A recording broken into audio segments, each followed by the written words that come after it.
Sa paanan ng isang liblib na bundok sa silangang Kabisayaan, naroroon ang isang baryong halos nakalimutan na ng panahon.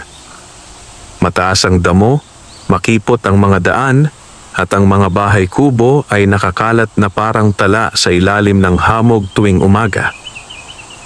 Dito nakatira si Mang Dario, isang mahirap na magsasaka na mag-isa na lamang sa buhay. Maaga siyang namul orphan. Nawala ang mga magulang sa isang matinding bagyo noong kabataan niya. Wala siyang sariling pamilya at tanging kanyang lumang bahay kubo, kalabaw na si Cardo, at munting taniman ng gabi at kamuting kahoy ang kanyang pag-aari. Tahimik ang kanyang buhay, ngunit hindi iyon payapa. Ang mga kamag-anak niya, mga pinsan na nangaapi, nangungutya at inggitero ay palaging nasa paligid. Si Mando, ang pinakamatanda sa kanila, ay palaging nagsasabing siya raw ang higit na may karapatan sa lupa ni Mang Dario dahil mas malaki ang lahi nila. Si Sima, kapatid ni Mando, ay madalas naglalabas ng masasakit na salita, sinasabing walang mararating si Mang Dario dahil mahina, lampa at hindi marunong makihalubilo. At naroon pa si Ka Ruben, ang masamang albularyo ng baryo, kilala sa kanyang pagmamataas, panggagamot kapalit ng pera at pag-aangkin ng respeto gamit ang takot. Kaya naman si Mang Dario ay laging alerto, laging mag-isa at laging nagsusumikap para lamang manatiling may makakain. Isang gabi, habang inuulan ang baryo ng malakas na buhos, humahampas ang hangin na parang galit ng mga diwata ng kalikasan. Kumikislot ang mga puno, sumisigaw ang kulog at kumikislap ang kidlat sa kalangitan. Nasa loob si Mang Dario at nanginginig habang tumutulong ang tubig mula sa bubong. Nako po, Diyos ko, sana naman tumigil tong bagyo, bulong niya habang pinipigilan ang pagpasok na tubig sa dingding. Ngunit sa gitna ng lagim ng kalikasan, may narinig siyang kakaiba. Isang mahihinang katok sa pinto. Katok. Tok, tok. Halos tumigil ang pintig ng puso niya. Sino naman ang pupunta sa bahay kubo niya sa oras na ito? Bago siya lumapit, sumigaw siya. Sino yan? Walang sumagot. Tanging patuloy na ululan ng bagyo ang narinig niya. Marahan niyang pinuksan ang pinto at tumambad sa kanya ang isang lalaki na nakayuko. Basang-basa ang katawan. Namumutla ngunit hindi ordinaryo ang presensya.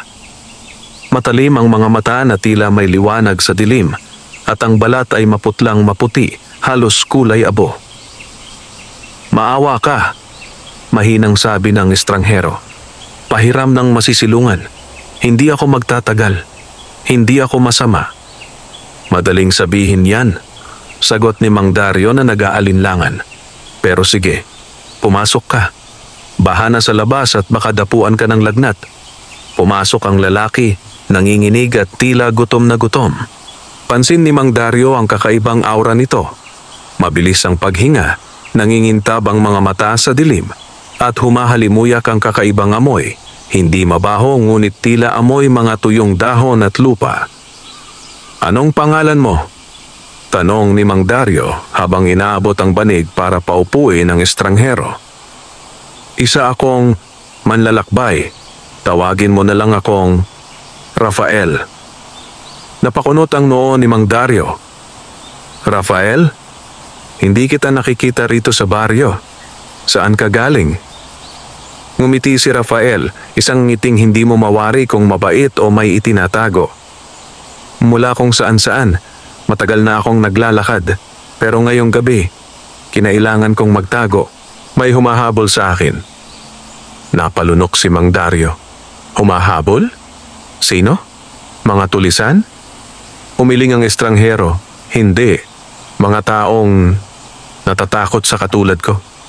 Dito, nakita ni Mang Dario ang kakaiba. Nang sumalubong ang kidlat mula sa labas, tumama ang liwanag sa mukha ni Rafael. Nakita niya ang matutulis na ngipin, tila pangil ng hayop. Tinakpan agad ni Rafael ang bibig, halatang napahiya. Pasensya na, sabi nito, halos pabulong. May dahilan kung bakit ako tinatakasan nila. Nagmistulang bato si Mang Dario. Haaswang ka ba? Tahimik na tumango si Rafael. Napaatras si Mang Dario, napahawak sa baluti ng dingding. Diyos ko! Ngunit bago pa siya makatakbo, nagsalita si Rafael at ang boses nito'y puno ng lungkot. Hindi ako masama. Hindi ako kumakain ng tao. Hindi ako tulad ng mga alamat ninyo. Hindi ako gabunan. Hindi ako manananggal. Hindi ako mangkukulam. Iba ako. Nakatitig si Mang Dario. Nanginginig. Wala siyang pamalo. Wala siyang itak. Wala siyang sandata. Wala siyang laban. Ngunit sa likod ng takot, may kakaibang awa na unti-unting sumisingit sa kanyang puso. Nakita niya ang pagod, pangungulila at sakit sa mukha ng aswang na ito. Hindi balot ng galit, kundi ng pagkatao. Bakit ka nandito? Tanong ni Mang Dario. Mas mahina na ang boses. Dahan-dahan, tumunghay si Rafael. Dahil may isang masamang albularyo na gustong kunin ang aking kapangyarihan. Ginagamit niya ang takot ng tao para ako'y habulin, para patayin, para makuha ang dugo ko. Sinasabi niya na kapag nainom niya ang dugo ko, lalaki ang kapangyarihan niya ng 10 ulit. Nanlaki ang mga mata ni Mang Dario. Si Ka-Ruben? Tumango si Rafael. Oo, kilala pala. Biglang bumigat ang hangin sa loob ng kubo. Sumama ang loob ni Mang Dario. Matagal na niyang alam na masama ang albularyo. Ngunit hindi niya akalaing masasangkot siya sa ganitong kabaliwan. Ginagamot niya ang mga tao kapalit ng pera, hindi ng awa. Ginagamit niya ang takot para mapagsamantalahan ang baryo, sabi ni Rafael. At ngayon, gusto niya ang dugo ko. Pero bakit? Tanong ni Mang Dario. Dahil kahit aswang ako, sagot ni Rafael. May kapangyarihan akong hindi niya kayang pantayan. Kapangyarihang ginagamit ko, hindi para manakit, kundi para magligtas. Nagtaka si Mang Dario. Anong ibig mong sabihin? Ngumiti si Rafael at inilabas ang kamay. Kumislap ito, parang ginto ang dumadaloy sa ibabaw ng balat. At sa kanyang palad, biglang sumulpot ang maliit na bilog na tila butil ng ginto. Makintab, maliwanag at mainit. Sa bawat taong tumutulong sa akin ng walang kapalit, sabi nito, binibiyayaan ko ng swerte at kayamanan. Natulala si Mang Dario. Ibig sabihin, kaya mo gumawa ng ginto? Tumango muli ang aswang. Oo, ngunit hindi ko ito ibinibigay sa sino mang masakim, tanging sa mga may mabuting puso lamang. Tumayo siya sa gitna ng kubo, inilahad ang kamay, at biglang umulan ng maliliit na butil na ginto. Hindi marami, ngunit sapat para magliwanag ang buong kubo sa kumikislap na sinag. Naluha si Mang Dario.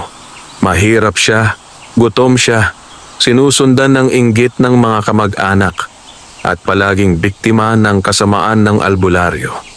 Ngunit ngayon, harap-harapan niyang nakikita ang milagro. Kunin mo to, sabi ni Rafael. Inabot ang isang pirasong ginto. Para sa'yo, para sa kabutihan ng puso mo. Nanlalamig ang kamay ni Mang Dario habang inaabot iyon. Hindi siya makapaniwala. Ginto, totoong ginto. Ngunit bago niya mapag-aralan ang hiwaga, narinig nilang muli ang kulog sa labas. Ngunit may kasabay na sigaw. Isang malakas na tinig mula sa labas ng kubo. Dario, buksan mo ang pinto. Alam kong may tinatago ka. Boses ni Ka-Ruben. Kasunod ay mga yabag ng ilang lalaking may hawak na sulo. Nagkatinginan sina Mang Dario at Rafael. Napag-alaman nilang nandito ako. Sabi ni Rafael, mabilis na humihinga. Ngayon, kailangan kong magtago at kailangan kitang tulungan. Napatingin si Mang Dario sa pintong pinanginginig ng mga yabag at sigaw. Handa na ang albularyo at ang kanyang masasamang tauhan. At sa unang pagkakataon, na pagbuklod ng kapalaran ng isang mahirap na magsasaka at isang mabuting aswang. Malakas ang ingay sa labas ng bahay kubo. Naglalagablab ang mga sulo, nagtatalsikan ang mga patak ng ulan, at ramdam ni Mang Dario ang panginginig ng lupa sa bawat yabag ng mga taong kasama ni Ka-Ruben. Nagmistulang bitag ang buong paligid at siya ang target. "Dario, lumabas ka riyan. Alam naming may tinatago ka." Sigaw muli ng matigas na boses ng masamang albularyo. Nanikip ang dibdib ni Mang Dario. "Rafael, anong gagawin natin? Kapag nakita ka nila rito, baka masaktan ka. O baka pati ako." Huminga ng malalim ang mabuting aswang. Kahit nanginginig ang kanyang mga kamay, malamig ang kanyang tinig, ngunit puno ng takot at pag-aalala. "Dario, huwag kang lumabas. Hinding-hindi ako hahayaang mapahamak ka. Ako ang hinahanap nila, hindi ikaw. Pero kailangan kong magtago sa paraang hindi nila maiisip." Naghahanap siya ng anino sa loob ng kubo. Sa isang sulok ng dingding kung saan umaagos ang tubig ulan, nakita niya ang pinakaitim na sulok. "Sa anino, doon ako nagiging isa," wika ni Rafael. At sa harap mismo ni Mang Dario, unti-unting nagbago ang anyo ng aswang. Ang balat niya ay lumabo, parang nagiging usok. Ang mga matay kumislap bago tuluyang naglaho, at ang katawan niya ay pumasok sa mismong anino ng dingding. Nawala na siya, ngunit ramdam ni Mang Dario ang kanyang presensya. "Tahimik ka lang." Mahinang bulong ni Rafael mula sa mismong karimlan. Bumukas ang pintuan ng marahas. Sumipa si Ka-Ruben, kasama ang 4 na malalaking tauhan na may dalang sulo. Basang-basa sila ng ulan, ngunit ang mukha nila ay puno ng galit at panggigigil. "Nasaan siya?" sigaw ni Ka-Ruben. "Alam kong narito ang nilalang na iyon. Nakita ng mga tanod ang bakas niya papunta sa kubo mo." Napalunok si Mang Dario. Naramdaman niya ang lamig sa kanyang batok. Hindi siya sanay magsinungaling, ngunit kailangan niya ngayon. "Itay," bulong niya sa sarili. "Patawad kung kailangan ko itong gawin." Malalim ang boses niya, halos pabulong, ngunit mariin. "Wala akong tinatago, Ka-Ruben. Ulan lang ang kasama ko dito mula pa kanina." Lumapit ang albularyo. Hawak-hawak ang kanyang mahiwagang baston na may nakakabit na malalaking buto ng hayop at mga pinatuyong halamang halaga. Mabangis ang tingin niya habang iniikot ang baston, tila may hinahanap na enerhiya. "Hindi mo ako maluloko, Dario," anya. "May kakaibang amoy dito. Amoy ng dugo at kapangyarihan. Amoy ng aswang." Naglakad siya papunta sa sulok kung saan nagtatago ang anino ni Rafael. Kumikislot ang baston niya. Tila may nararamdamang presensya. Napakagat si Mang Dario sa labi. Hindi alam kung paano pigilan ang albularyo. Biglang, may kumaluskos mula sa labas. "Ka-Ruben, may nakita kaming bakas papunta sa bukirin," sigaw ng isa sa mga tauhan. Napakunot ang noo ng albularyo. Nawalan ng pokus ang kanyang atensyon. "Mga hangal, ba't hindi niyo agad sinabi?" Agad niyang sinenyasa ng mga tauhan. "Sa bukirin, bilisan." Isa-isang naglabasan ang mga tauhan. Lumulubog ang mga paa sa putik habang pinapatay nila ang mga sulo at hinahabol ang iniisip nilang bakas ng aswang. Nawalan ng ilaw ang kubo. Naiwan ang malamlam na liwanag ng kidlat at ingay ng ulan. Ngunit huling lumabas si Ka-Ruben. Lumapit muna siya kay Mang Dario at may ngiting puno ng pananakot. "Ikaw, Dario, kapag nadiskubre kong nagsinungaling ka sa akin," pinaba niya ang boses, halos bulong, "pagsisisihan mo." At kumurap ang kidlat sabay sa paglabas ni Ka-Ruben ng pinto. Sumara ang pintuan ng malakas. Naiwan si Mang Dario, humahabol ang paghinga. Tahimik siya ng ilang segundo bago siya bumagsak sa upuang kawayan. Mula sa anino, unti-unting lumitaw si Rafael. Parang tumutuklap ang manipis na usok sa katauhan nito. Maputla, nanginginig, pero buhay. "Salamat," sabi ng aswang. Mahina ngunit puno ng pasasalamat.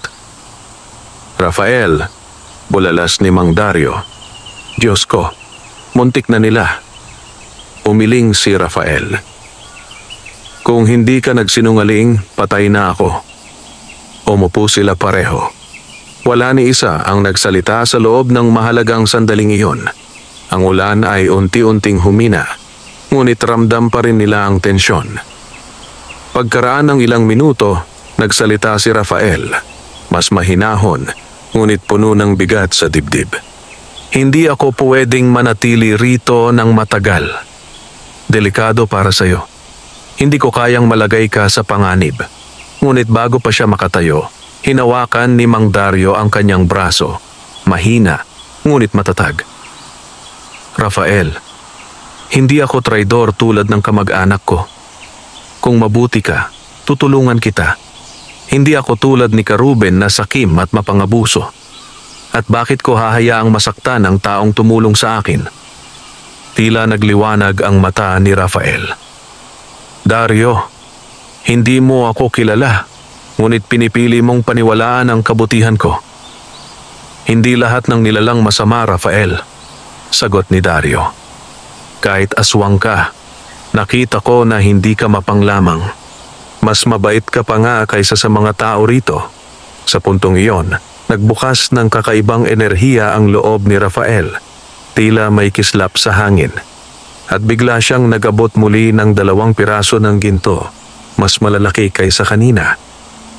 "Para sa tapang mo," sabi niya. "Para sa kabutihan mo."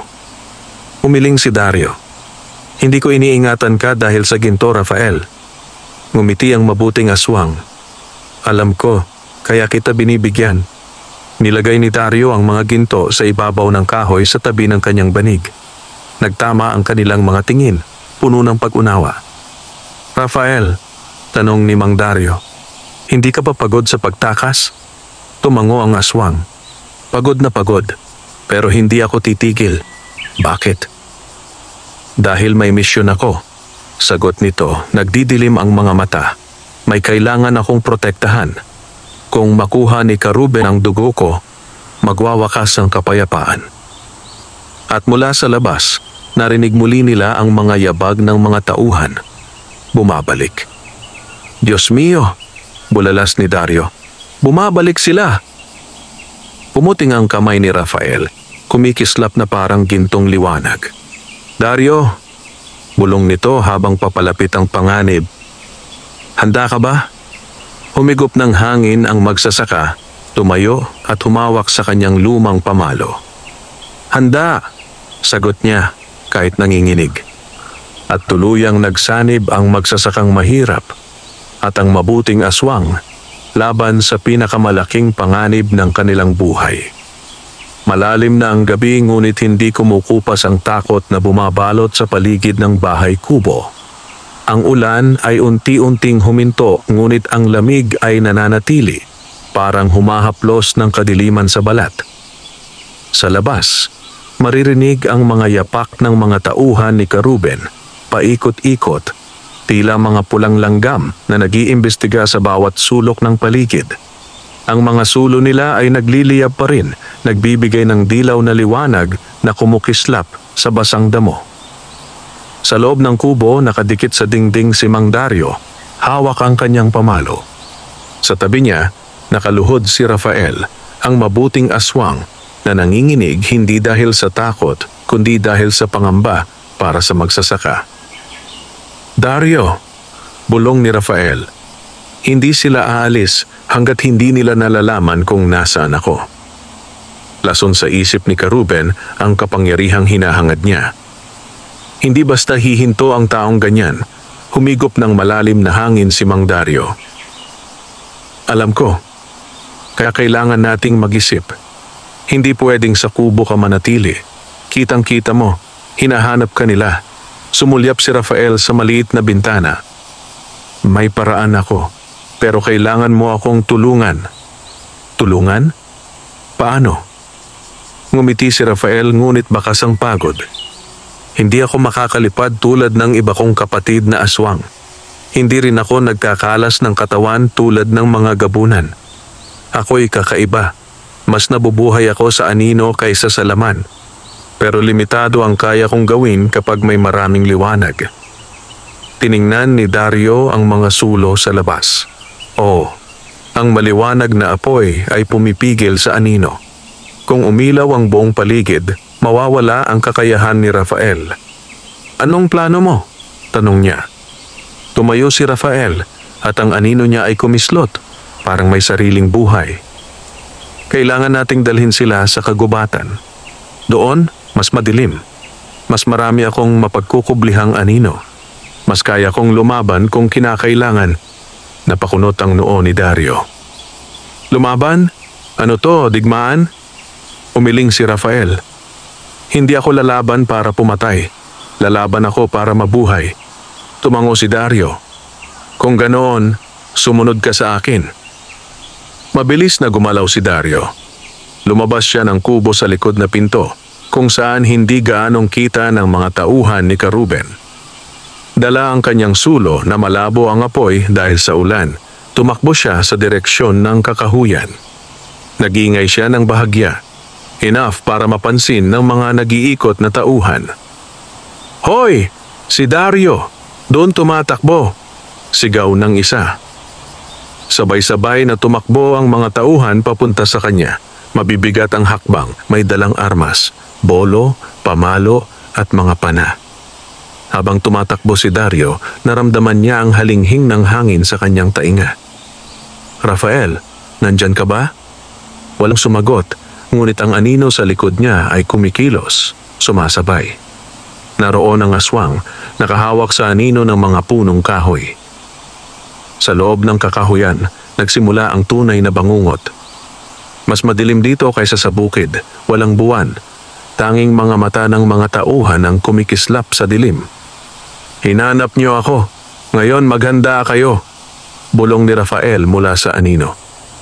Dito! Sigaw ni Mang Dario nang mapansin niyang huminto ang mga tauhan. Kung gusto niyo ng sagot, sumunod kayo. Ngunit ang mga lalaki ay masyadong bingi sa utos ni Ka-Ruben. Hanapin ang aswang! Sigaw ng pinakamatangkad na tauhan. Dalhin natin kay Ka-Ruben. Sumugod sila, ngunit biglang huminto ang lahat nang marinig nila ang kakaibang tinig sa loob ng kakahuyan. Mahaba, malalim, at tila nagmumula sa ilalim ng lupa. Huminto kayo! Bulong ng hangin. Anong? Sino yon? Sigaw ng isang tauhan. Nakangisi si Rafael mula sa itim na sulok ng kagubatan, nakalutang sa anino ng isang malaking puno. Ako. Sa isang iglap, lumabas ang mga anino sa paligid. Umikot, gumapang, at nagmistulang mga ahas na kumukuha ng mga paa. Nahulog ang isang tauhan, nagsisigaw. Ay! May humihila. Agad siyang kinaladkad ng anino at sumabit ang paa niya sa ugat. Natumba ang isa pa dahil sa pagkatulala. Ang pangatlo ay kumaripas ng takbo ngunit nadapa sa isang malalim na parte ng lupa. Dario! Sigaw ni Rafael. Tumakbo ka na! Hindi kita iiwan! Sigaw ni Dario pabalik. Ngunit sumagot si Rafael ng may galit at takot. Hindi ito ang oras para maging bayani. Tumalon si Rafael mula sa anino. Lumitaw ang katawan niyang maputla ngunit malakas. Tila kumikislap sa dilim ang kanyang mga mata. Hinampas niya ang lupa gamit ang kanyang kamay at kumalat ang malalim na alon ng anino. Napahiya ang isang tauhan na tumba parang tinulak ng hangin. Magatauhan! Sigaw ng pinuno, nanginginig na ang boses. Huwag kayong magtakbuhan, labanan nyo, wala yan. Ngunit hindi iyon totoo. Ang presensya ng mabuting aswang ay nakakapanghilakbot at nakakapakilabot sa sinumang walang matatag na puso. Dario! Sigaw ni Rafael.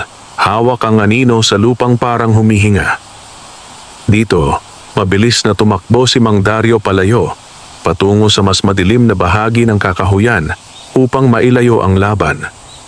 Ngunit habang tumatakbo siya, hindi niya napansin ang dalawang pares ng mata mula sa likod ng punong kahoy. Dalawang siluetang kilalang kilala niya, si Mando at si Sima, ang mga inggitang kamag-anakan. Nandoon sila, tahimik, natutugma ang mga ngiti nila sa kadiliman. Aba, mukhang may tinatagong lihim ang pinsan natin. Bulong ni Sima, puno ng panlilinlang. Ngumisi si Mando, halos makita ang mga ngipin sa dilim. Oo, at parang nalaman natin kung anong lakas ang pinagkukunan niya. Magiging atin din ang ginto. Dumingding ang huling linyang iyon sa puso ni Mang Dario kahit hindi niya narinig. Dahil sa dilim ng kagubatan, lumalaki na ang kapahamakan, hindi lang mula kay Ka-Ruben, kundi mula mismo sa dugo at laman ng kanyang sariling pamilya. Ang gabi ay tila humahaba, mas mahaba kaysa karaniwang gabi. Bawat patak ng ulan ay parang himig ng banta. Bawat pag-iihip ng hangin ay parang bulong ng kalikasan na may nagbabadyang kapahamakan.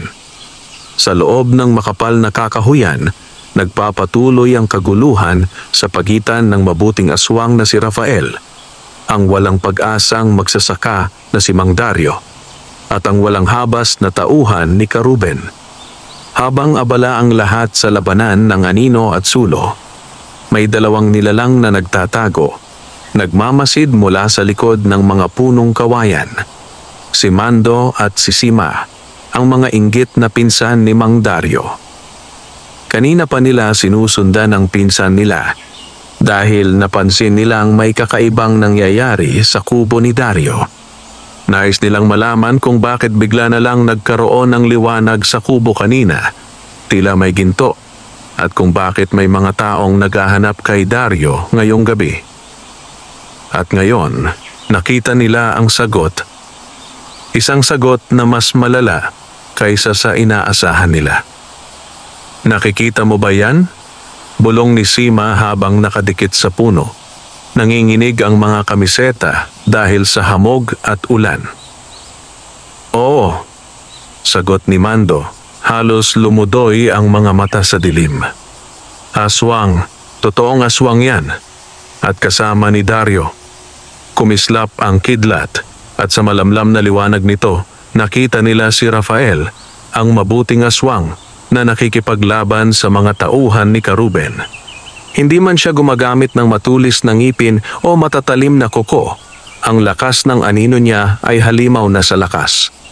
Ang mga anino ng puno ay sumasayaw, sumusunod sa mga galaw niya, nananaghoy at kumakapit sa mga paa nang humahabol sa kanya. Ang hangin ay tila nagiging baluti at ang lupa ay nagiging kakampi niya. Ngumisi si Mando, sabay kurot sa braso ni Sima. Hindi mo alam yon? Kaya bigla siyang may pera. Kaya bigla siyang kumikinang ang mata. Kaya niya yon. May kaibigan siyang aswang. Ano ngayon? Bulong ni Sima. Nanginginig sa takot ngunit kumikislap ang mata sa kasakiman. Ibig sabihin, kung may aswang, may kapangyarihan. Kung may kapangyarihan, may ginto. Sinasabi mo ba, tila nagliliyab ang utak ni Mando, na pwede natin siyang gamitin? Sagot ni Sima, mababa at malamig ang tinig. Nakawin ang ginto mula sa kanya. Alam mo naman si Dario, mahina, walang laban. Pero kung may lahing aswang na tumutulong sa kanya, baka mas marami pa siyang ginto. Napangisi si Mando. Matay kumikislap sa ambisyon. Tama, tingnan mo yung nilalang na yan. Naglalabas ng ginto. Muling kumislap ang kidlat at sa muling pagliwanag, nakita nilang sumisirit mula sa palad ni Rafael ang ilang butil ng ginto habang pinoprotektahan si Dario. Ayan mismo, bulalas ni Mando habang pinipigilan ang sarili para hindi sumigaw sa tuwa. Hindi tayo makaakyat sa kubo niya ng walang armas, sabi ni Sima. Pero kung alam natin ang sekreto niya, Pwede nating takutin siya o pilitin siya na ibigay ang ginto. At kapag nakakuha na tayo ng marami, lalayas tayo sa baryo. Natapos ni Mando. Aangat ang buhay natin. Hindi tayo magiging gaya niya. Nagkatinginan ng magkapatid. Pareho ang nasa isip nila. Hindi sila papayag na si Dario lamang ang makikinabang sa hiwagang nakita nila. Sa kabilang banda, patuloy ang paghinga ng mabilis ni Dario habang tumatakbo siya papalayo sa kagubatan. Nalilito siya, nalulungkot, natatakot. Sa bawat yapak, naririnig niyang sumisigaw ang mga tauhan ni Ka-Ruben. Nalilito sa mga aninong sumusugod sa kanila. Ngunit ang masigaw ay isa lamang sa mga problema ni Dario. Hindi niya alam na mas malalang panganib ang nakaambang mula sa mismong dugo at laman niya. "Rafael!" Sigaw ni Dario habang humahabol ang hangin. "Nasaan ka?" Mula sa likod niya, lumitaw si Rafael mula sa puno, tila usok na nagkatawang tao. "Dario, huwag kang tatakbo mag-isa, babalikan ka nila." Huminto si Dario, hingal na hingal. "Hindi ko kaya, Rafael. Hindi ko alam anong gagawin. Lalo na ngayon na may ginagawa na namang kalokohan si Ka-Ruben." Tumapat si Rafael sa harap niya, tinapik ang balikat niya. "Dario, hindi ka nag-iisa. Hanggat may anino, naroon ako.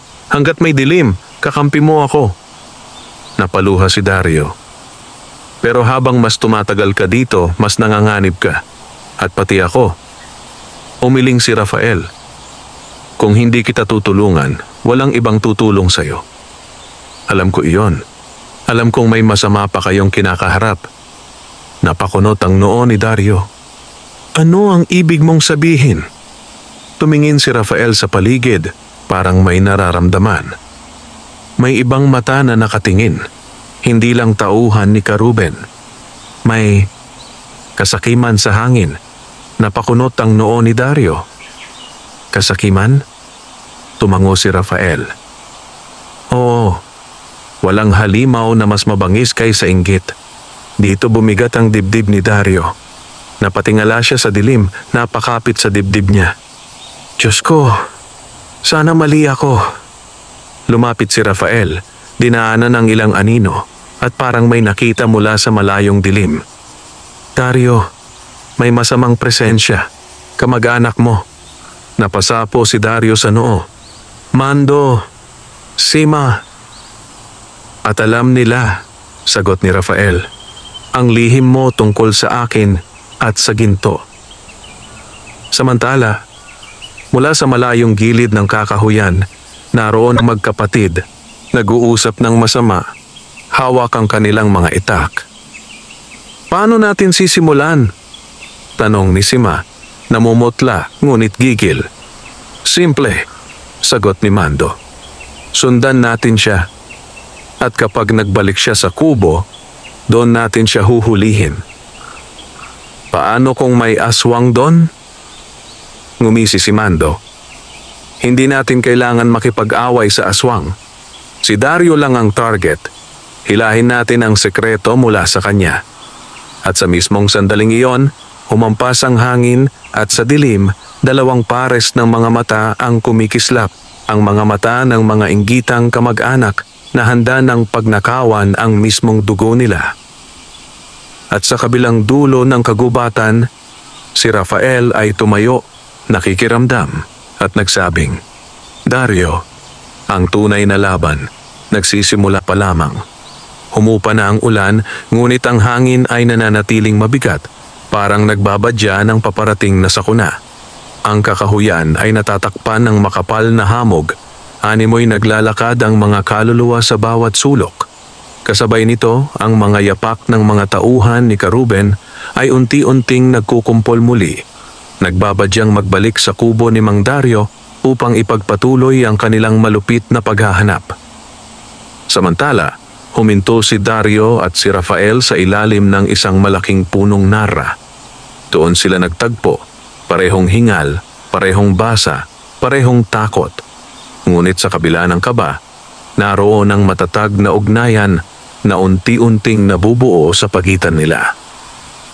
"Rafael," bulalas ni Dario habang hawak ang kanyang dibdib. Hindi ko to kayang lampasan ng mag-isa. Hinding-hindi ko na alam kung sino pa ang kakampi ko rito. Tumingin sa kanya si Rafael, ang mga matay nagliliwanag sa gitna ng dilim. Dario, hindi mo kailangang harapin ito ng mag-isa. Ang malaking problema ay hindi lang si Ka Ruben. Ang malaking problema ay ang kasakiman ng mga taong malapit sa iyo. Napakunot ang noo ni Dario. Ang kamag-anak ko, si Mando at Sima. Nariyan sila kanina, nagtatago. Tumango si Rafael. Oo, nararamdaman ko ang inggit sa puso nila. Malansa ang samyo ng kasakiman, parang amoy nabubulok na isda sa gitna ng dagat. At alam nila ang sekreto natin. Nalaglag ang balikat ni Dario. Diyos ko, kung nalaman nila na may ginto, mas lalong delikado ako. Hindi lang delikado, sagot ni Rafael. Mamamatay ka. Pinagpawisan si Dario, nalalamigan ang mga kamay. Hinawakan niya ang braso ni Rafael.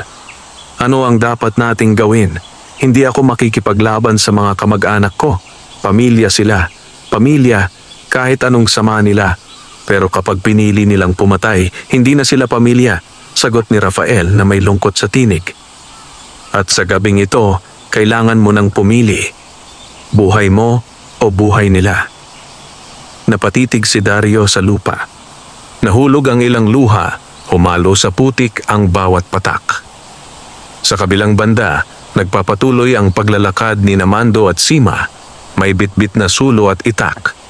Magkapatid silang puno ng hangin ng ulo at puso ng kasakiman. Sa kanilang isipan, si Dario ay dapat nang sumunod sa kanila. Kung hindi, papayagan nilang maging saksi ang gabi sa kanilang maruming balak. Simula bukas, sabi ni Mando, wala na si Dario. Tayo na ang magmamay-ari ng lupang yon. Tayo na ang magtatamasa ng yaman ng kubo niya. Ngumisi si Sima. At ang aswang, ibibigay natin kay Ka Ruben. Malaki ang kapalit nun. Tama, sagot ni Mando. Habang nalilito ang mga tauhan ni Ka Ruben, tayo ang kikilos. Nasa atin ang sikreto. Ngunit nang sila'y papalapit na sa bukana ng kagubatan, may narinig silang mabigat na huni. Hindi huni ng hayop, kundi ng kakaibang presensya. Isang malalim at mabigat na tunog ng paghinga. Parang may nilalang na nakabantay, hindi pa aswang, hindi rin tao, ngunit halimaw na. Ano yon? Tanong ni Sima, na paatras, kinakabahan. Baka kalabaw ni Dario, sagot ni Mando, ngunit ang boses ay nanginginig din. Mando, bulong ni Sima. Hindi yan tunog ng hayop, kakaiba yan. Bago sila makalapit, lumutang mula sa dilim ang isang pares ng pulang mata. Hindi iyon kay Rafael, hindi iyon kay Ka Ruben. Iba, mapanganib. Hindi yan ang iniisip nyo, bulong ng hangin. Napaatras ang magkapatid. Sino ka? Sigaw ni Mando. Ngunit walang sumagot. Hanggang sa umatras sila higit pa sa dilim at sumabit ang paa nila sa mga ugat ng punong narra. Nagkabuhol-buhol ang kanilang paa at sabay silang bumagsak. Tumilapon ang sulo, tumama sa basang damo at namatay ang apoy. Naiwan sila sa kadiliman. At mula sa dilim, may narinig silang huni na parang halakhak ng nilalang mula sa hukay ng impyerno. Kasakiman, masama, uhaw sa kapangyarihan. Biglang sumulpot ang pares na pulang mata at sumugod ang anino na parang mabilis na hangin. Samantala, sa kabilang dulo ng kagubatan, naramdaman ni Rafael ang bigat ng presensyang iyon. Tumigil siya sa pagtakbo. Nanlalaki ang mga mata niya. Dario, ipaparating na mas malaking panganib. Bulong niya, nanginginig na ang boses. Mas masama pa kay Ka Ruben? Tanong ni Dario, nababahala. Mas masama, sagot ni Rafael, dahil hindi na tao ang nasa paligid. At hindi rin sila kagaya ko. Napalunok si Dario. Ano sila? Tumitig si Rafael sa dilim at sa kauna-unahang pagkakataon, nakita ni Dario ang takot sa mukha ng mabuting aswang. Mga nilalang, wika ni Rafael, na kumakain ng kasakiman ng tao at ginagamit ang kasamaan nila bilang lakas. Paano yon? Tinatawag sila mga anino ng matinding gabi. At mula sa kalaliman ng kagubatan, umalingaw-ngaw ang nakakatindig balahibong sigaw ni Mando at si Ma. Hindi lang dahil sa takot, kundi dahil sa nilalang na sumisipsip sa kanilang mga kaluluwa. Ang sigaw ay bumalik sa hangin. Nagdala ng hudyat na ang gabing ito ay hindi na ordinaryo. Dario, sabi ni Rafael, mahigpit ang tingin. Ang kasakiman ng mga kamag-anak mo ang nagbukas sa pinto ng mga nilalang na ito. At ngayon, tayo ang kailangang humarap. Humawak si Dario sa pamalo. Basa ang damit, nanginginig ang kamay. Pero sa likod ng takot, may matatag na apoy. Tara na, Rafael. Hindi ko sila kayang pabayaan. Dahan-dahang umiti si Rafael. Hindi mo talaga kayang iwan ang pamilya mo, no? Pamilya ko sila, sagot ni Dario. Kahit masama sila, hindi sila dapat mamatay sa ganitong paraan. At sabay-sabay silang tumakbo sa dilim. Patungo sa mas malaking halimaw. Patungo sa kapahamakan. Patungo sa laban na hindi nila ay nakalang darating. Tumitindi ang hamog habang papalapit sina Dario at Rafael sa pinanggagalingan ng mga sigaw. Ang kagubatan ay nagmistulang nilamon ng dilim at ang bawat hakbang ay parang humihigop ng lakas mula sa kanila. Sa bawat paghinga, may halong kaba at malamig na hangin ang pumapasok sa kanilang dibdib. Tila may nagbabantay sa kanilang bawat galaw. Rafael, bulong ni Dario habang hinahawakan ng pamalo. Anong klaseng mga nilalang ang mga anino ng matinding gabi? Naglakad si Rafael ng mabagal. Ang matay kumikislap sa dilim. Sinusuri ang bawat sulok. Sila ang mga nilalang na umuusbong kapag may malalim na kasamaan sa puso ng tao. Hindi sila basta-basta lumilitaw. Kailangan muna nilang amuyin ang inggit, galit at pagnanasa. Pagnanasa? Tanong ni Dario. Pagnanasa sa yaman, kapangyarihan o buhay ng iba, sagot ni Rafael. Kapag naramdaman nila ang matinding kasakiman, lumalabas sila para sumipsip ng kaluluwa. Parang mga uwak na nagtatanghal ng gabi.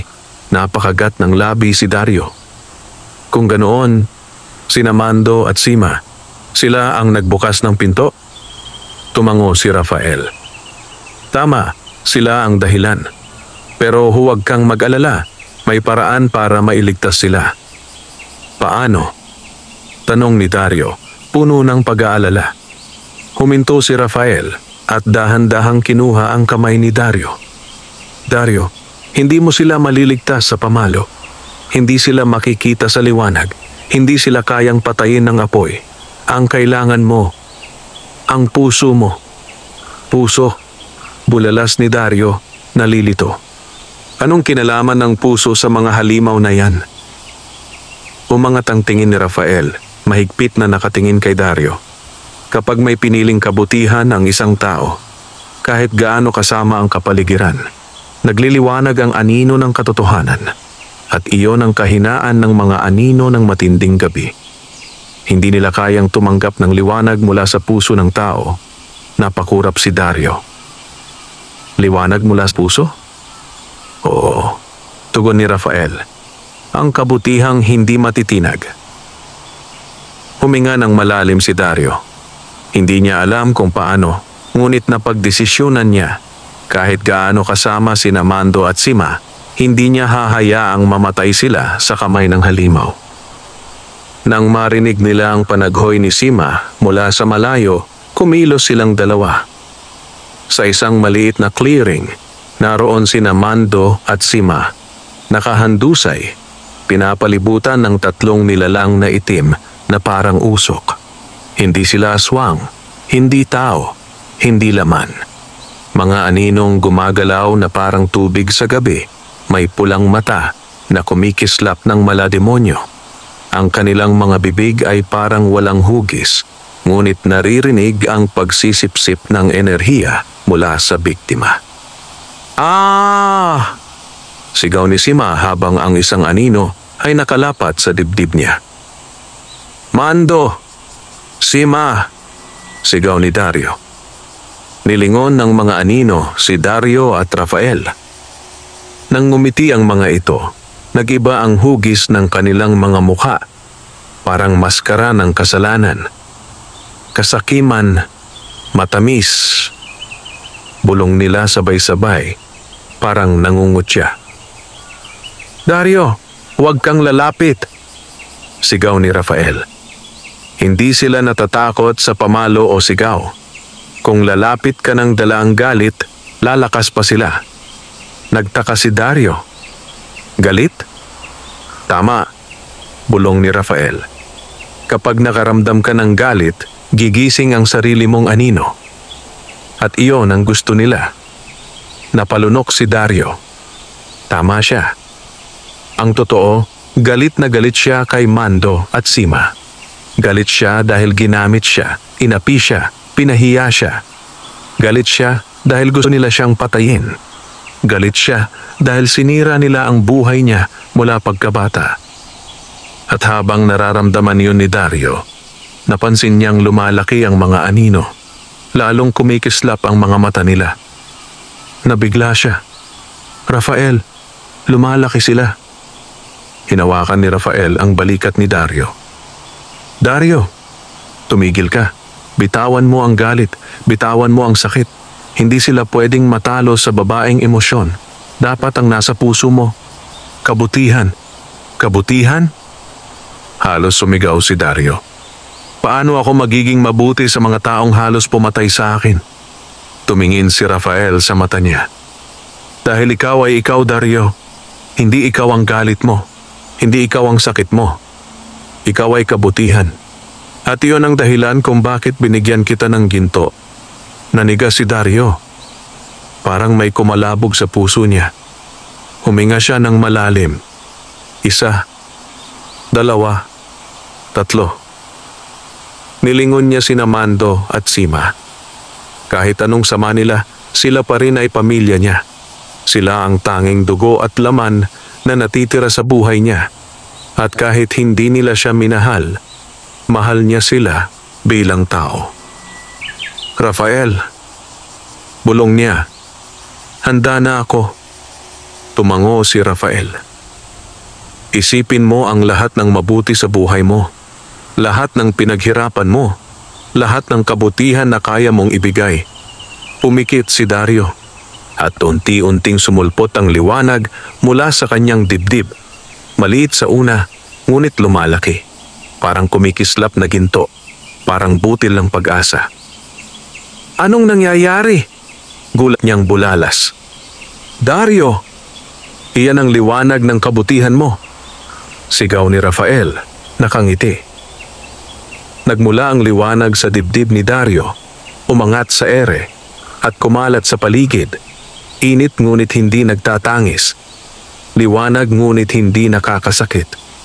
Ang mga anino ay sumigaw, humaharang ng kanilang mga braso. Hindi! Kabutihan hindi! Ayaw namin! Ang mga nilalang ay nagkurap-kurap, umikli, kumislot. Nawala ang pulang mata nila. Parang usok na hinipan ng hangin, naglaho sila isa-isa.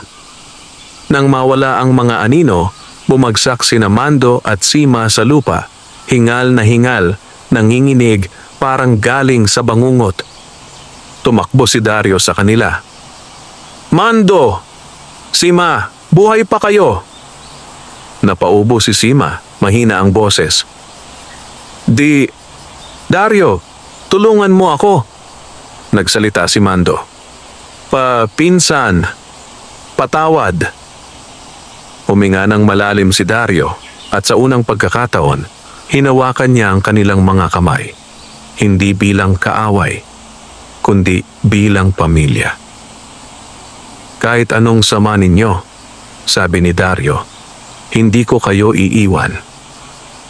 Nakangiti si Rafael mula sa likod, nakatingin sa eksena, puno ng pag-unawa. Dario, wika niya, iyan ang tunay na ginto. At sa gabing iyon, Hindi ginto mula sa kamay ng aswang ang nagligtas sa buhay, kundi ginto mula sa puso ng isang mahirap na magsasaka. Hindi pa rin humuhupa ang lamig ng gabi nang bumalik ang katahimikan sa paligid. Nanginginig pa sa takot sina Mando at Sima habang nakakaupo sa damuhan, hawak ang kanilang mga dibdib. Nangingilid ang luha sa kanilang mga mata, hindi dahil sa pagsisisi lamang, kundi dahil sa takot na sumiksik sa kaluluwa nila. Sa harapan nila nakatayo si Dario, hawak-hawak ang dalawa niyang kamag-anak na parang mga batang nawalan ng pag-asa. Sa likod niya si Rafael ay nakatanghod, tahimik ngunit alerto, parang isang bantay ng gabi na handang sumugod kung kinakailangan. "Rafael," sabi ni Dario, hingal, "salamat. Salamat sa pagligtas. Kung wala ka, baka hindi ko na sila nakita ng buhay." Ngumiti si Rafael, ngunit may bakas ng pagod sa mukha niya. "Hindi ako nag-iisa, Dario. Ikaw ang nagdala ng liwanag. Ikaw ang naglabas ng kabutihan. Kung wala iyon, hindi mawawala ang mga anino." Nilingon ni Dario ang mga kamag-anak. "Mando, Sima, bakit? Bakit ninyo ako gustong saktan? Bakit ninyo ako pinairapan mula noon pa?" Napayuko si Mando, nanginginig ang labi. "Dario, inggit ako sa'yo. Mahirap ka pero mas payapa ka. Mahina ka pero mas masaya ka. At nang nalaman kong may ginto ka, hindi ko na napigil ang kasakiman ko." Umiyak si Sima. "Tama si Kuya.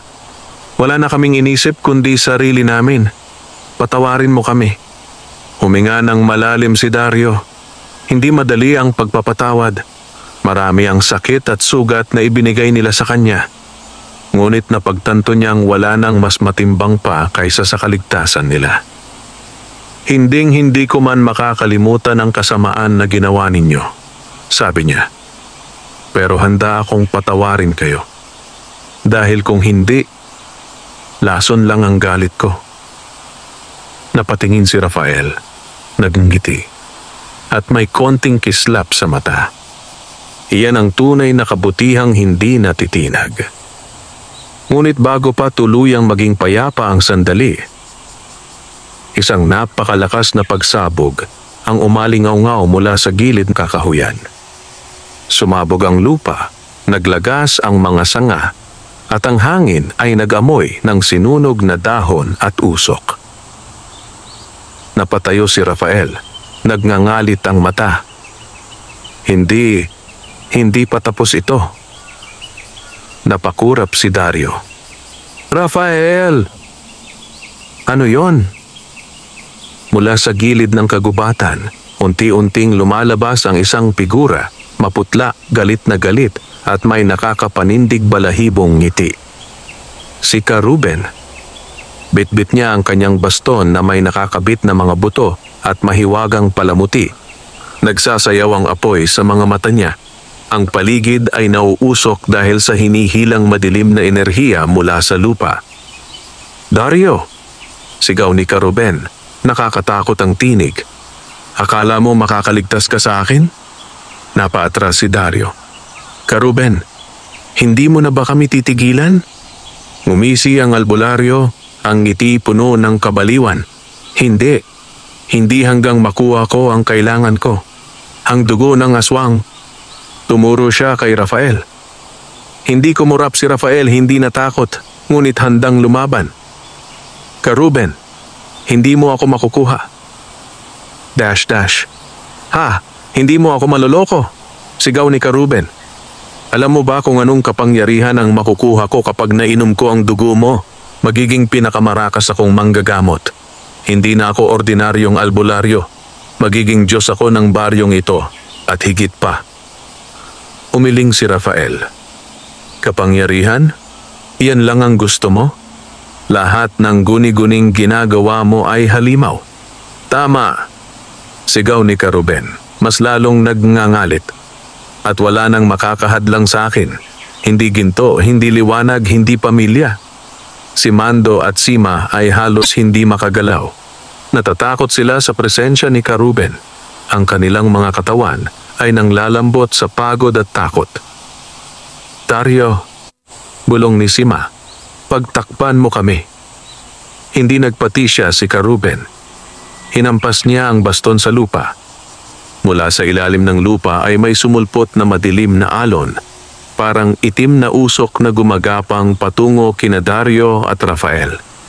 Kumalat ang usok sa hangin, nagsisilakbo ang madilim na enerhiya. Rafael! Sigaw ni Dario. Ano yan? Madilim na mahika, sagot ni Rafael. Kinokontrol niya ang mga anino na pinabagsak natin kanina. Kaya niyang buhayin uli. Nang marinig ng mga anino ng matinding gabi, ang sigaw ni Ka-Ruben, ang natitira pang usok ay muling nabuo. Unti-unting nagkaroon ng pula ulit ang mata ng mga anino. Bumabawi sila ng lakas mula sa kabaliwan ng albularyo. Ang mga mata ay kumikislap sa muling pagbangon. Diyos ko, bulong ni Dario. Bumabalik sila. Manghihina tayo kapag hinayaan natin sila, sabi ni Rafael. Dario, protect your heart. Huwag kang magpadala sa galit. Ngunit lumalapit si Ka-Ruben. Ang baston ay kumikislap sa sariling kapangyarihan. Dario, ibigay mo sa akin ang aswang. Sigaw ng albularyo, sabay hampas ng mahiwagang lalagyan. Pumutok ang lupa, umuga ang mga puno. Nagsimula ang pag-ikot ng mga anino sa paligid ni Dario. Rafael, sigaw ni Dario. Tulungan mo kami. Ngumisi si Rafael. Hindi ka nag-iisa. At tumayo siya sa harapan ni Dario, humaharap kay Ka-Ruben at sa mga aninong kanyang binuhay. Ka-Ruben, sabi ni Rafael, kumikislap ang katawan sa gintong liwanag. Hindi mo mauunawaan ang kapangyarihan ng kabutihan. Ang nakikita mo lamang ay takot at kapangyarihan. Kaya ngayon, ipapakita ko sa iyo kung ano ang tunay na lakas ng liwanag. Muling kumapit ang anino sa lupa, nagliwanag ang paligid ni Rafael at ang ginto sa loob ng kanyang katawan ay dumaloy sa palad niya. Si Mando at Sima ay napatingin, hindi makapaniwala. Si Dario ay nakahawak sa dibdib, humihigop ng lakas mula sa puso niya. At sa gitna ng dilim, muling sumiklab ang ginto. Dahil sa gabing iyon, magsisimula ang tunay na labanan. Sa gitna ng makapal na kagubatan, nag-uumpugan ang dalawang magkaibang puwersa, ang kadilimang kinokontrol ni Ka-Ruben at ang gintong liwanag na lumalabas mula kay Rafael. Ang hangin ay tila nabiyak sa dalawang kulay, itim na usok at gintong alon. Rafael! Sigaw ni Dario habang bumabalot ang mga anino sa paligid nila. Hindi sumagot si Rafael. Nakatayo siya, matikas. Tangan ang liwanag sa palad, ngunit kitang-kita ang hirap sa kanyang muka. Ang pag-ikot ng anino ay parang buhawi na gustong higupin ang lahat, puno, tao at kaluluwa. Mula sa kabilang panig, si Ka-Ruben ay mas lalong nagngingit-ngit. Ang kanyang mga mata ay hindi na mukhang mata ng tao, kundi parang nag-aapoy na butas ng impyerno. Ang baston niya ay sumisindak sa liwanag, may kulay luntian na aura, halong itim na usok, at maliliit na sigaw ng kaluluwa na parang nakakulong sa loob. Kayong dalawa, bulyaw niya. Hindi niyo ako maiiligaw. Kung hindi ibibigay ng aswang ang dugo niya, kukunin ko ito. Itinaas niya ang baston at hinampas ito sa lupa. Nag-alon ang lupa. Napabagsak si Dario at ang dalawang pinsan, si Mando at Sima, na ngayoy halos hindi makatayo sa pagod at takot. Humampas ang hangin sa kanila na parang hampas ng higanting kamay. Dario! Sigaw ni Sima, umiiyak.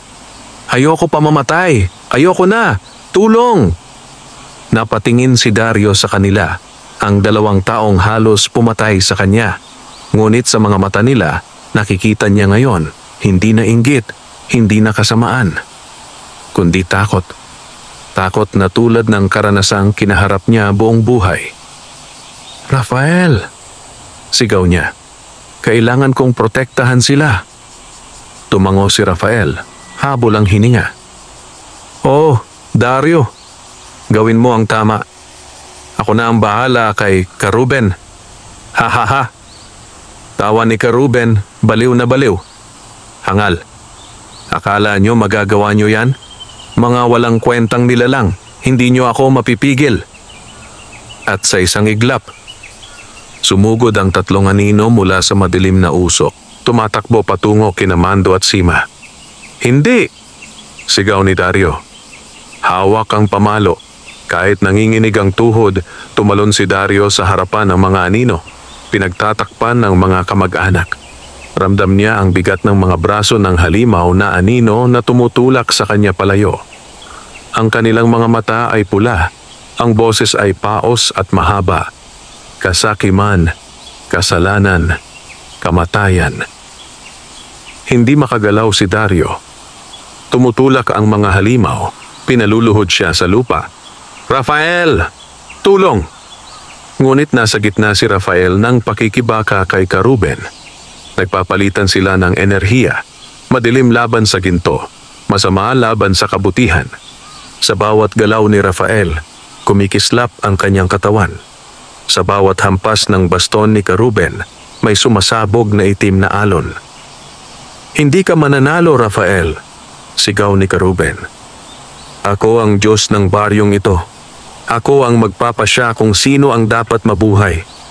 Huminga ng malalim si Rafael, napipilitan ng gamitin ang natitirang lakas. "Hindi mo sila pagmamay-ari. Wala kang karapatan sa kanilang buhay." "Iyon ang mali mo," bulyaw ni Ka-Ruben. Lahat ng tao kayang hawakan ng takot. At inikot niya ang baston. Mula sa lupa ay sumulpot ang malalaking ugat na itim, parang kamay ng multo, na pumapalibot sa katawan ni Rafael. Pinilipit siya ng mga ugat, pinilit siyang ibitin sa ere. "Rafael!" sigaw ni Dario habang pinipilit niyang makaalpas sa mga anino. "Dario!" Hirap na tinig ni Rafael. Hindi ko kayang lumaban." Nanginginig ang kanyang katawan. Ang gintong liwanag ay unti-unting kumukupas. "Nabibigo ang kabutihan mo," sigaw ni Ka-Ruben, humahagalpak sa tawa. "Hindi yan totoo," sigaw ni Dario. Dito, may naramdaman si Dario. May sumisiklab mula sa puso niya, ang parehong liwanag na nagligtas sa kanila kanina. "Hindi ko hahayaang mawala ka, Rafael," sigaw niya. Hinawakan niya ang palad, inalala ang lahat ng mabuti.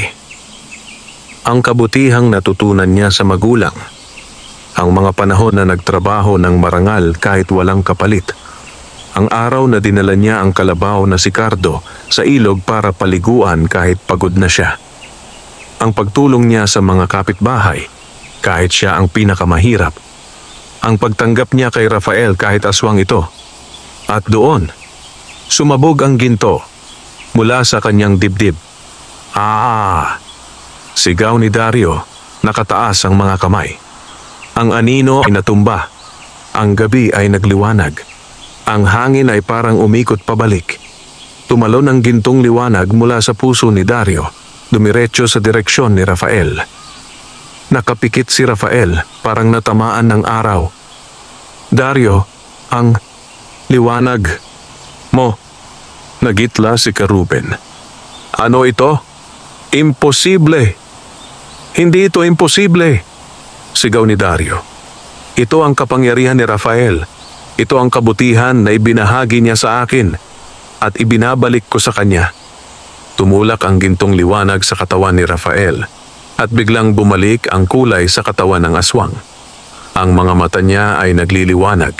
Ang katawan niya ay humihinga ulit ng malakas. At sa isang iglap, naputol niya ang mga itim na ugat. "Ra!" sigaw ni Rafael at sumabog ang gintong enerhiya sa buong kagubatan. Nabulag si Ka-Ruben. Ang mga anino ay naglaho, nagmistulang usok na inanod sa hangin. tumakbo si Rafael, isang mabilis na galaw, parang kidlat. At isang suntok ng gintong liwanag ang tumama sa dibdib ni Ka-Ruben. Nahulog ang albularyo sa lupa, nabitawan ang baston, at nagwasak ang madilim na kapangyarihan. Ang lupa ay umuga, ang hangin ay huminto, at ang kagubatan ay nagyayelo sa katahimikan. Si Dario ay nakaluhod, hingal na hingal. Si Rafael ay tumayo, nanginginig ngunit nagwagi. Si Mando at si Ma ay nakahawak sa dibdib, umiiyak, hindi makapaniwala sa milagro. At si Ka-Ruben, nakahandusay sa lupa, nanginginig na puno ng takot ang mata. Tama na, bulong niya. Tama na. Ngunit alam ni Dario, hindi pa ito tapos. Dahil ang kadiliman, hindi basta sumusuko. Nanginginig ang kagubatan sa katahimikan matapos bumagsak si Ka-Ruben sa lupa. Pumintig ang hangin, saka unti-unting bumalik sa normal ang paggalaw ng mga dahon. Parang nagsisimulang huminga muli ang buong paligid. Ngunit sa gitna ng katahimikan, may nakatagong tensyon pa rin. Walang nagsasalita, walang gumagalaw. Tanging hikbi ng hangin at mahihinang pag-iyak ni Mando at si Ma ang maririnig. Si Dario ay nakaluhod pa rin, hawak-hawak ang dibdib habang inaabot ang hininga. Nang maramdaman niya ang bahagyang init ng kamay ni Rafael sa balikat niya, napatingin siya pataas. Dario, mahinang sabi ni Rafael, hindi pa tayo tapos. Napatitig si Dario sa aswang. Nakita niya sa mga mata nito ang pagod, ang sakit, ngunit nandoon din ang determinasyon. Hindi para sa sarili, kundi para kay Dario, para sa kapayapaan at para sa buong baryo. Nilingon nila ang nakabulagta sa lupa, si Ka-Ruben. Nanginginig ito, hindi dahil sa lamig, kundi dahil sa sarili niyang takot. Ang mga mata niya ay nanlalaki, hindi makapaniwala sa nangyari. Ang dating makapangyarihan at nakakatakot na albularyo ay ngayon walang lakas, halos hindi makagalaw, mistulang bata na nawalan ng laruan. Hindi ito maaari, ungol ni Ka-Ruben. Paos ang boses. Ako ang pinakamalakas. Ako. Niyakap ni Dario ang sarili, naglakad ng dahan-dahan papunta sa albularyo. Mabigat ang bawat hakbang, parang dinadala niya ang lahat ng sakit, lahat ng trahedya, lahat ng takot. Ngunit hindi na ang galit ang pumipigil sa kanya. Ang puso niya ay puno ng tanong, bakit humantong ang lahat dito? Huminto siya sa harap ni Ka-Ruben. Ka-Ruben, bulong ni Dario, bakit mo ito ginagawa? Bakit kailangan mong pahirapan ang lahat? Hindi ka ba natatakot sa ginagawa mo? Tiningnan siya ng albularyo at sa isang iglap ay nakita ni Dario ang tunay na mukha ng kasamaan. Hindi sigaw, hindi halakhak, hindi apoy, kundi takot. Takot na takot si Ka-Ruben. Takot ako, bulong niya. Basang-basa ang boses gamit ang luha. Takot akong maging mahina. Takot akong maging walang halaga. Takot akong maging katulad mo, Dario. Mahirap, walang lakas, walang respeto. Napatigil si Dario. Parang tinusok ang puso niya ng mga salitang iyon. Ka-Ruben, hindi sukatan ng kayamanan para maging malakas ang isang tao. Hindi mo alam, sigaw ni Ka-Ruben, nanginginig. Bata pa ako, tinatawanan ako, tinutulak. Wala akong halaga, kaya ako nag-aral ng mahika. Kaya ako kumapit sa madilim na kapangyarihan dahil ayaw kong balikan ang buhay na mahina. Hindi ngumiti si Dario, hindi rin umiyak. Pero tumingin siya kay Rafael at nakakita siya ng pag-unawa sa mga mata ng mabuting aswang. Ka-Ruben, bulong ni Dario. Ngayon, ikaw naman ang mahina. Hindi, unggol ng albularyo. Hindi, hanggang may dugo ng aswang, itinuro niya si Rafael. Maaari ko pang bumangon. At sa huling paghiyaw, biglang sumugod si Ka-Ruben Hinawakan ang baston niya, naglalabas ng huling puwersa ng kadiliman. Tumalon siya, sabay hampas ng napakalakas. "Ra! Tumigil ka!" sigaw ni Rafael. Nagtagpo ang dalawang puwersa. Ang kadiliman ni Karuben at ang liwanag ni Rafael. Isang napakalakas na pagsabog ang kumalat sa buong kagubatan. Nabulag si Dario, napasubsob si Mando at Sima. Nag-ikot ang hangin na parang buhawi. Nalagas ang mga dahon. Napaputol ang ilang sanga. At pagkatapos, katahimikan. Dahan-dahang bumalik ang malinaw na pandinig ni Dario. Una niyang narinig ay ang paghingal ng hangin. Pangalawa ay ang pag-ubo ni Sima. Pangatlo ay ang pag-iyak ni Mando. At panghuli, Dario. Bulong ng isang tinig. Minulat ni Dario ang mata. Si Rafael ay nakaluhod sa lupa, nauupos ang gintong liwanag mula sa katawan. Nanginginig ang mga kamay niya. May sugat sa balikat, may hiwa sa pisngi, at nangingitim ang gilid ng mata. "Rafael!" sigaw ni Dario. Nasaktan ka." Ngumiti ang aswang, mahina ngunit payapa. "Hindi bali. Buhay ka. Buhay sila. Pero..." "Dario," bulong ni Rafael. Ito ang huling putok ng kadiliman niya. Hindi ko alam kung uulit pa siya. Pero ngayon, wala na siyang lakas. Nilingon ni Dario ang lugar kung saan nakatayo kanina si Karuben. Wala ang baston. At ang albularyo ay nakahandusay sa lupa. Hindi patay, ngunit walang malay at parang nawalan ng lahat ng kapangyarihan. "Wala na siya," sabi ni Rafael. "Nawala na ang madilim na mahika sa kanya. Kung gigising man siya, tao na lang siya. Walang halimaw." Napalunok si Dario, bumuntong hininga ng malalim. Ang gabi ay malalim pa rin, ngunit unti-unting sumisilip ang liwanag.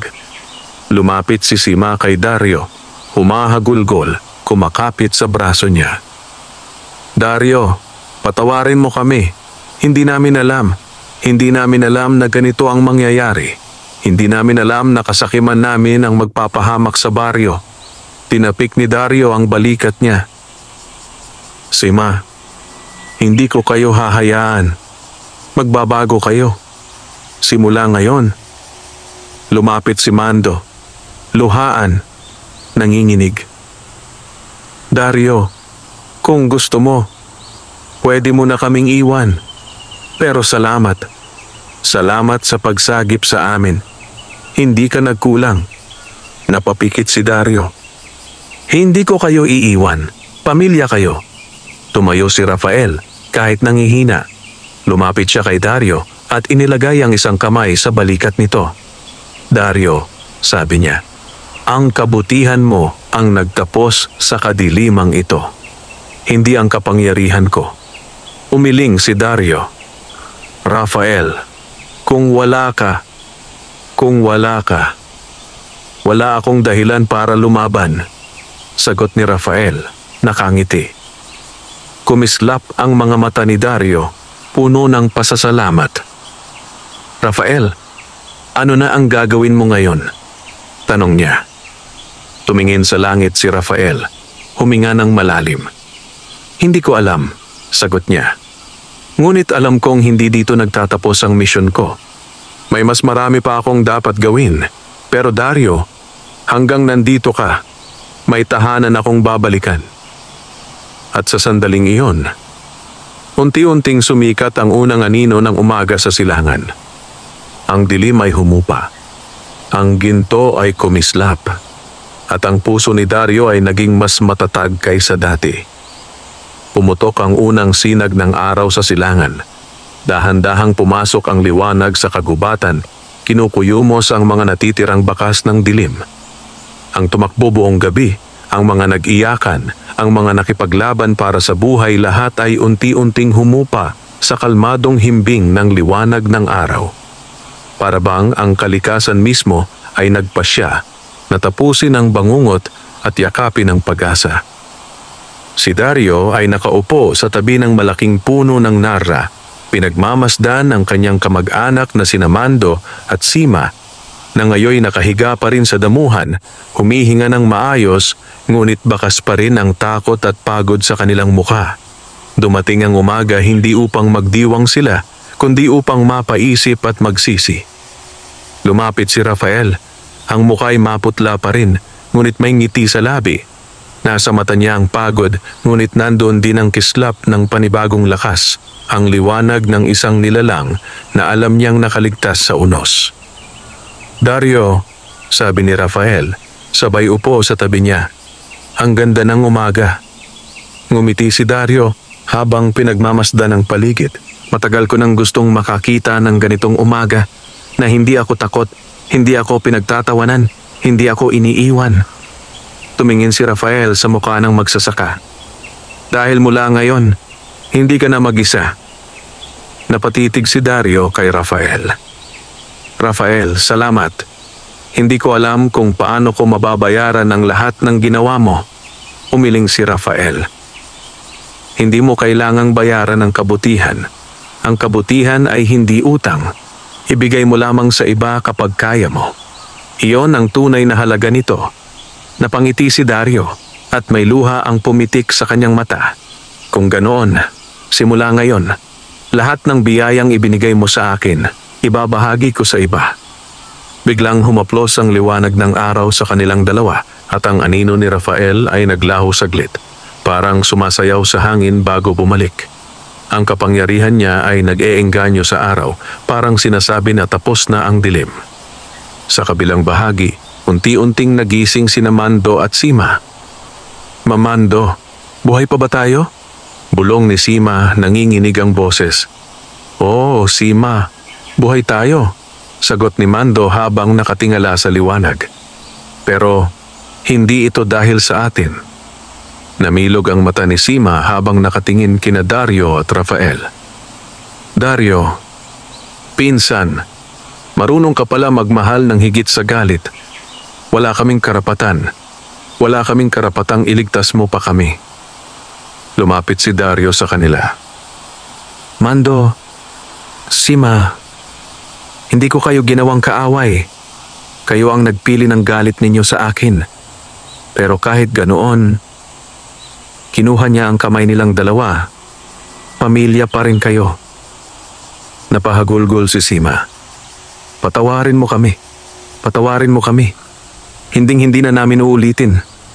Lumapit si Rafael at tumingin sa kanila ng buo at matatag. Bumalik kayo sa kabutihan. Walang huling gabi kung handa ang puso niyong humarap sa araw. Tumigil ang hangin. Parang naghintay ang buong kagubatan sa sagot ni Mando at Sima. Yes, sabi ni Mando, halos pabulong. Magbabago kami. Samantala, si Ruben ay nakahandusay pa rin sa lupa. Nang maramdaman niya ang init ng araw sa balat, unti-unting bumukas ang kanyang mga mata. Ngunit iba na ang ekspresyon nito.